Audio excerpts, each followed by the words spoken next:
Mariing kinundina ng Police Regional Office Bangsamoro Autonomous Region o PROBAR at Dato Montawal Municipal Police Station ang pagpaslang kay retired Police Major Elias Napisa Dandan at kasama nitong si Raymond Bioy nitong Marso 3 ng taong kasalukuyan. Ipinag-utos ni Regional Director Police Brigadier General Jason de Guzman ang isang masusing imbestigasyon upang agad na matukoy ang masalarin at mabigyan ng hustisya ang dating hepe ng pikit at matalang PNP. Ayon sa opisyal na personal na bumisita kahapon sa Dato Montawal MPS, inayag niyang tinututukan niya ang kaso upang mapanagot ang mga responsable sa krimeng naganap sa National Highway ng Barangay Pagagawan. Sa kasalukuyan, blanco pa ang mga otoridad sa malinaw na motibo ng krimen, ngunit tinitingnan ang iba't ibang anggulo. Isa na doon ang kanyang naging trabaho bilang pulis at consultant ng peace and order sa lalawigan ng Cotabato at Pikit. Nalulungkot tayo sa nangyari na shooting incident dito sa dating kasamahan namin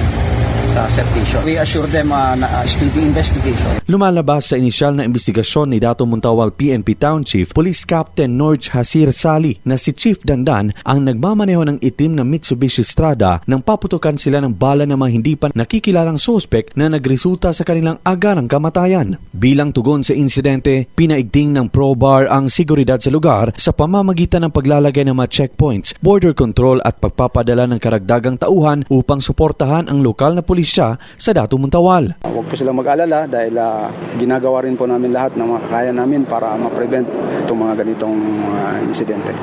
Luigi Alan Totor, NDBC, Bida Balita.